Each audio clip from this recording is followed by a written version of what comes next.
Welcome to my channel the nursing mindset. तो इस video में हम बात करने वाले हैं मेंटल के सबसे इम्पॉर्टेंट टॉपिक साइकोलॉजिकल थेरेपीज़। ये साइकोलॉजिकल या साइकोसोशल थेरेपीज़ होती क्या है। तो सबसे पहले ये एक थेरेपेटिक रिलेशनशिप है जो कि मेंटेन की जाती है क्लाइंट और थेरेपिस्ट के बीच में।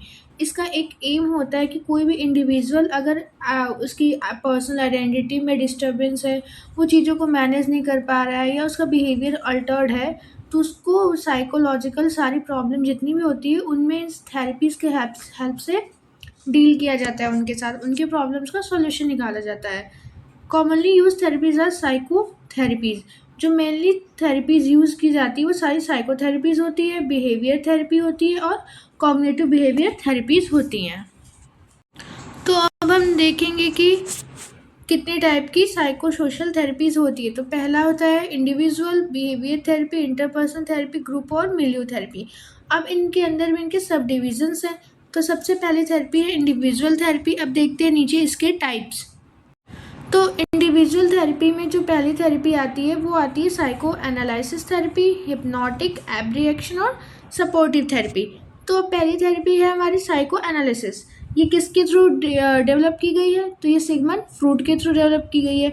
ये इस थ्योरी का जो प्रिंसिपल होता है वो होता है इड यानी कि pleasure principle, ego reality principle और super ego balance. Psychoanalysis theory होती है फॉर चाइल्डहुड ट्रामा, यानी बचपन में बच्चे के साथ कुछ गलत हुआ है तो उस चीज़ पे ये उस चीज़ की वजह से जो भी उसके यंग वंस में आ रही होगी, यानी कि जब वो बच्चा यंग हुआ तो उसकी में जो भी प्रॉब्लम्स आ रही होगी उसको ये इंड्यूस करता है। उसके अंदर एक कॉन्फ्लिक्ट चलता होगा, अनकॉन्शियस कॉन्फ्लिक्ट, इम्पल्सिवनेस, उस चीज़ को भी ये रिड्यूस करती है थेरेपी। इस थेरेपी में होता क्या है कि जो डिप्रेस्ड मेमोरी होती है उनको मेथड्स लगाते हैं कुछ हम और उनको उस डिप्रेशन से बाहर लेकर के आते हैं। अब वो मेथड्स क्या होते हैं? हिप्नोसिस, यानी किसी एक पॉइंट पे हम उनको पहले फोकस कराएंगे। फ्री आइसोलेशन, इसमें क्या होगा, जो पेशेंट है उसको अलाउ करेंगे कि उसके मन में माइंड में जो भी चीज़ें चल रही है वो उनको वहाँ से बाहर निकाल के लाए। कैथारसिस, कैथारसिस क्या होता है कि उसके अंदर की जो भी इंटरनल नेगेटिव फीलिंग्स हैं उनका रूट ऑफ कॉज देखना कि वो किस प्रॉब्लम की वजह से हो रहा है और उसके इंटरनल जो भी नेगेटिव थॉट आ रहे हैं वो बाहर निकल करके आए without any pressure. Dream analysis, हम पेशेंट का रूट कॉज देखने के लिए, उसकी अनकॉन्शियसनेस देखने के लिए उसके ड्रीम का मैनिफेस्टेशन कराते हैं और फिर हम देखते हैं कि वो कितने ट्रबल में है, वो कैसे अपने ड्रीम्स को खुद से बाहर निकाल रहा है। हम देखेंगे कि उसके बिहेवियर अल्टरेशन का रूट कॉज क्या है। फिफ्थ है वेंटिलेशन। वेंटिलेशन में क्या है कि जो पेशेंट है वो अपने अंदर के सारे निगेटिव थॉट को एक्सप्रेस करेगा, वो भी बिना किसी प्रेशर के। जब वो अपने अंदर चल रहे कॉन्फ्लिक्ट को अपने माइंड से बाहर निकालेगा तो उसको अपने डिप्रेशन से रिलीफ मिलेगा। इस थेरेपी का जो सेशन रहता है वो 45 मिनट रहता है। 3 से 4 दिन हम पर वीक में दे सकते हैं, लेकिन ये जो थेरेपी होती है वो बहुत ज़्यादा कॉस्टली होती है जिसकी वजह से टाइम और मनी बहुत ज़्यादा लग जाता है। सेकंड आता है हिप्नोटिक थेरेपी। हिप्नोटिक थेरेपी क्या है? ये एक मेथड है हमारी साइको एनालिटिकल थेरेपी का। अब क्या होगा, इसमें बहुत सारे ट्रेडिशनल मेथड है ये। इसमें हम फोकस करते हैं सजेशन टेक्निक पे। हम पेशेंट को सजेशंस देते हैं, हम डीप इंड्यूस कराएंगे स्लीप पैटर्न को। कंसंट्रेशन उसका किसी एक सिंगल ऑब्जेक्ट पे लगवाते हैं जिसकी वजह से वो रिलैक्स स्टेट में चला जाए। जब हमारा पेशेंट रिलैक्स स्टेट में चला जाएगा तो वो सेंसिटिव हो जाएगा, उसको टच हम करेंगे या कोई पेन स्टिमुलेट देंगे तो उसको फ़र्क नहीं पड़ेगा, उसको वो सेंसिटिविटी हो जाएगी। फिर हम फोकस कराएंगे किसी एक सजेस्टेबल टेक्निक के थ्रू लाइट पे। देन जब वो एक जगह फोकस कर लेगा, जब उसको किसी चीज़ का पता नहीं चलेगा टच और पेन का, तो हम उसको नेगेटिव रिइंफोर्समेंट देंगे उसके थॉट्स के थ्रू। उसको नेगेटिव चीज़ें सोचने को बोलेंगे जिन चीज़ों से वो डरता है। अब हम ये किस किस में दे सकते हैं? ओबेसिटी का पेशेंट, अस्थमा, साइकोसोमेटिक डिसऑर्डर और नेगेटिव थॉट प्रोसेस के लिए। थर्ड आती है हमारी एब्रिएक्शन थेरेपी। एब्रिएक्शन थेरेपी हम किसको देते हैं? एबनॉर्मल पेशेंट को देते हैं। हमारा जो पेशेंट है वो बहुत एबनॉर्मल रहता है, अगर हम उससे कुछ रिप्रेस करने की बात करें या उसको रिव्यू करें, रिकॉल कराएं तो बहुत ज़्यादा इम्पल्सिव हो जाता है। तो जब पेशेंट हमारा अनकंट्रोल्ड है तो उसको हम क्या रिलैक्सेशन के लिए बारबिक्यूरेट देते हैं आईवी इंजेक्शन में। फिर वो भी कौन सी बारबिक्यूरेट देंगे? बारबिक्यूरेट देंगे और थियोपेंटॉन सोडियम देंगे। 1 ml में कितनी होगी, ये 10 ग्राम होगी, और कितनी देनी है, 3 से 4 ml देनी रहती है। ये मेथड है कैथारसिस का। जो पोस्ट ट्रॉमेटिक स्ट्रेस डिजीज़ वाले पेशेंट होते हैं उनमें हम ये थेरेपी अप्लाइड करते हैं। ये भी सिगमंड फ्रूड के द्वारा ही स्टेब्लिश की हुई है या डेवलप की हुई है। ये बेनिफिशियरी होती है किसके लिए, सेकिंग अटेंशन सीकिंग डिसऑर्डर के लिए, हिस्टोरिया के लिए और PTSD, post traumatic stress disease. Fourth है सपोर्टिव थेरेपी। सपोर्टिव थेरेपी में हम क्या करते हैं कि हमारा जो पेशेंट का इन्वायरमेंट है हम उसको मॉडिफाई कर देते हैं, उसका मेंटल वेंटिलेशन कर देते हैं, रीअश्योरेंस दे देते हैं और साइकोलॉजिकल सपोर्ट देते हैं। और ये मोस्टली सपोर्टिव थेरेपी हम देते हैं एंजाइटी और स्ट्रेस के पेशेंट को, जिसकी वजह से उसके इन्वायरमेंट में ही थोड़ी बहुत हम इन्वॉल्वमेंट रखते हैं, उसको मॉडिफाइड कर देते हैं जो कि उसके हेल्थ के लिए सपोर्टिव हो। अब जो हमारी दूसरी नंबर की थेरेपी थी वो थी बिहेवियर थेरेपी। अब बिहेवियर थेरेपी के अंदर या तो सिंपल थेरेपी, आप सिंपल बिहेवियर थेरेपी बोल सकते हैं, behaviour modification therapy, impulsive, assertive, emergent, cognitive और पॉजिटिव रिइंफोर्समेंट थेरेपी। ये 6 थेरेपी हमारे सीबीटी के अंदर आती है। और सीबीटी इज़ मोस्ट इम्पॉर्टेंट, वो हर तरीके से इम्पॉर्टेंट है, चाहे आप उसको नॉसेट के व्यू से ले, कम्पिटिटिव एग्ज़ाम के व्यू से ले, या आपके सेमेस्टर एग्ज़ाम हो। अब पहले हम देखेंगे बिहेवियर मॉडिफिकेशन थेरेपी होती क्या है। ये जो हमारा माल एडेप्टिव पैटर्न होता है हमारे बिहेवियर का, उसको एलिमिनेट करता है हमारे अप्रोप्रिएट बिहेवियर से। हमारी बुरी आदतों को छोड़ करके हम अच्छी आदतों को अपनाएंगे, लेकिन हम अपनाएंगे कैसे, उसके लिए हम कुछ टेक्निक्स का यूज़ करते हैं। तो जो हमारी पहली टेक्निक होगी वो होगी पॉजिटिव रिइंफोर्समेंट। हम पेशेंट को पॉजिटिव रिइंफोर्समेंट प्रोवाइड कराते हैं, जिसकी वजह से वो अपने माल एडेप्टिव बिहेवियर को अप्रोप्रिएट में चेंज करेगा।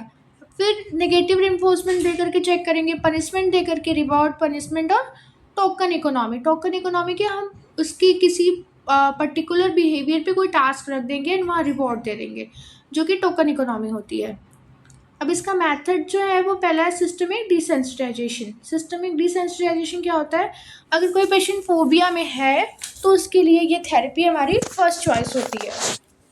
इसमें हम क्या करेंगे, पहले हम पेशेंट को रिलैक्सेशन टेक्निक देते हैं, फिर हायरार्की का फॉर्मेशन करते हैं। हायरार्की में क्या करेंगे कि हम लिस्ट बनाते हैं, हम एक हायरार्की बनाते हैं। हायरार्की जो होती है वो ट्रायंगुलर शेप की होती है। हम नीचे पेशेंट की उन चीज़ों को रखेंगे जिनसे उसको बहुत ज़्यादा फोबिया है, फिर ऊपर उससे ज़्यादा, ऊपर उससे ज़्यादा, ऊपर उससे ज़्यादा, ऐसे हम एक हायरार्की बना लेंगे।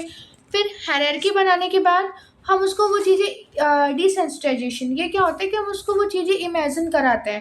पहले तो हम उसको स्टिमुली देंगे इमेजिनेशन करा के, फिर वो स्टिमुली हम उसको रियल लाइफ में दे, जैसे किसी इंसान को कुत्ते से डर लगता है तो अब क्या करेंगे, उस डॉग को हम पहले उसको इमेजिन कराएंगे, सोचो तुम भाग रहे हो, तुम्हारे पीछे डॉग है, लेकिन तुम्हें डरना नहीं, तुम्हें उस डॉग को इग्नोर करके अपने रास्ते से चलना है। और फिर यही चीज़ें हम उसको रियल में भी कराएंगे।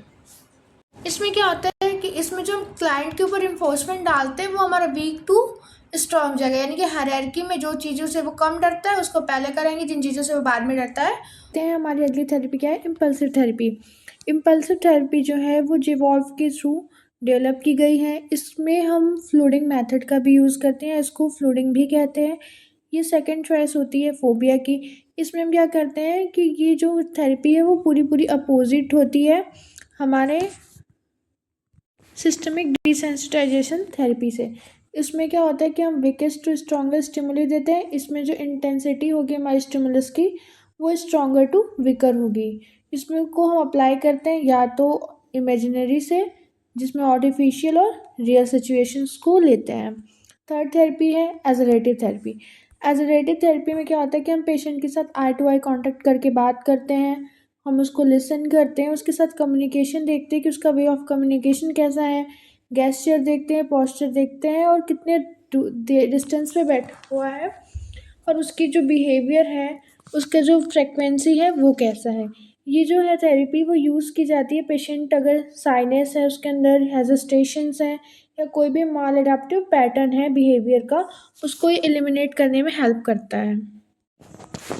ये थेरेपी ये जो थेरेपी होती है वो किस तरीके से इनिशिएशन किया जाता है इसका, ये या तो रोल प्ले के थ्रू में या फिर किसी रियल सिचुएशंस को बना करके उसको दिखाया जाता है, और उसको वो चीज़ों से साइनस या हेजिस्टेशन को हटाने के लिए उस चीज़ों को फील कराया जाता है। फोर्थ थेरेपी आती है एवर्जन थेरेपी। एवर्जन थेरेपी क्या होती है, जो माल अडैप्टिव बिहेवियर होता है उसको क्या करती है, ठीक करती है। अनडिज़ायरेबल बिहेवियर जो भी होता है उसको ये ठीक करती है किसी भी पेनफुल एक्सपीरियंस के साथ। जैसे जो छोटे बच्चे होते हैं वो बचपन में क्या करते हैं, नेल बाइटिंग करते हैं। तो नेल बाइटिंग के लिए मम्मी क्या करेंगी, उनकी जो मम्मियाँ होती हैं वो उनके नेल्स पे बिटर टेस्ट यानी कि मिर्ची विर्ची लगा देती हैं कि जब भी वो खाएंगे तो उनको मिर्ची वाली फीलिंग आएगी, उनको तीखा लगेगा। ये क्या हो गया, एक पेनफुल एक्सपीरियंस हो गया, और फिर वो उस चीज़ को करना बंद कर देंगे।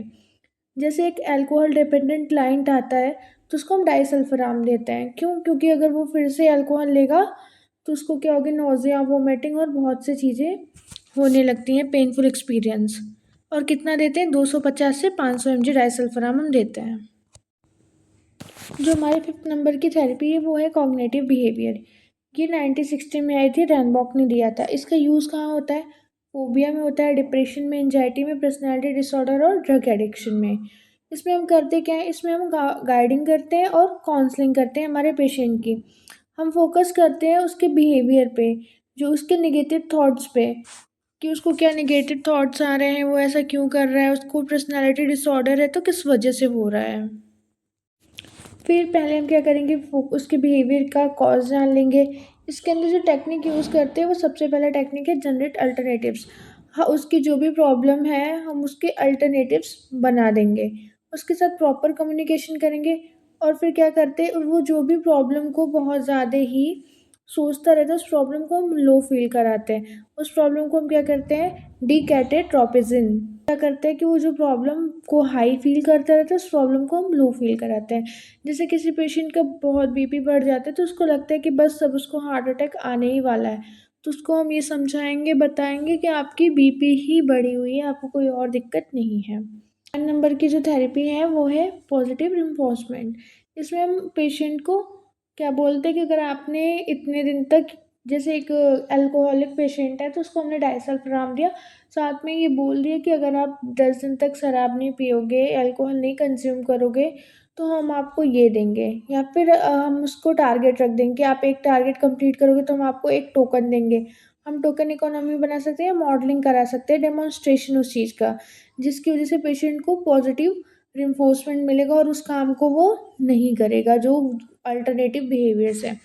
तो नेक्स्ट वीडियो में हम आगे की थेरेपीज़ के बारे में बात करेंगे, ग्रुप थेरेपी, मिलियो थेरेपी एंड इंटरपर्सनल थेरेपी।